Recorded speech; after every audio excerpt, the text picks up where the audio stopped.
Hello guys, good morning. Ang gawin ko po ngayon guys, aakyat po ako dito sa ladder.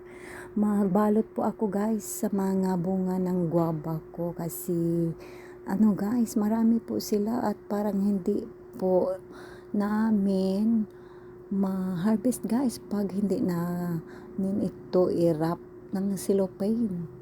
Kasi may maraming mga insekto guys na dumadapo sa bunga at hindi na to mapakikinabangan. So ang gawin ko po ngayon ay magbabalot po ako sa kanila. So ito po ang maliliit pa na mga bunga guys.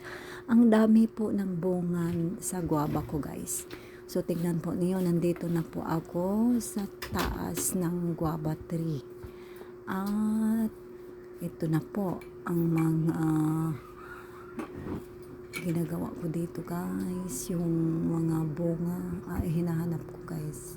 So balutin ko na po sila ngayon para maka-harvest po kami, para mahinog po sila. Kasi pag hindi namin to balutin, maano po siya guys, masira ang bunga dahil sa mga insekto na dumadapo sa bunga ng bayabas guys. So ito po, binabalot ko na po sila sa cellophane. Madami-dami po sila guys. So ayun, so nandito lang po ako tumungtong sa ladder kasi hindi ko kayang abutin guys at hindi ko maakyat ang puno niya kasi parang maliit lang.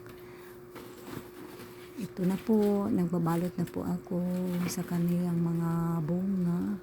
At guys, pagkatapos nito, tingnan ko kung wala bang na guys, walang na-escape na bunga na hindi ko nababalot.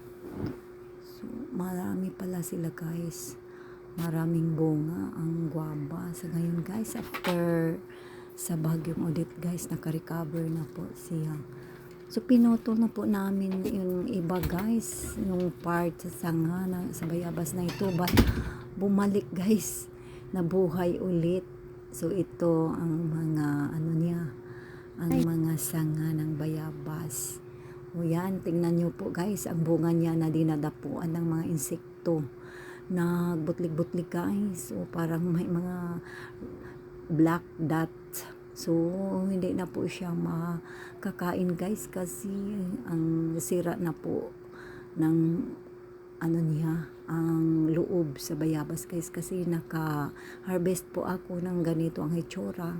Hindi na po makakain guys kasi wala na pong doon sa loob, parang na black na din.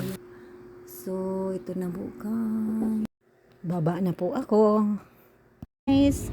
Ito lang po sa ngayon ang ginagawa ko. So salamat po sa panonood sa video ko. God bless sa ating lahat.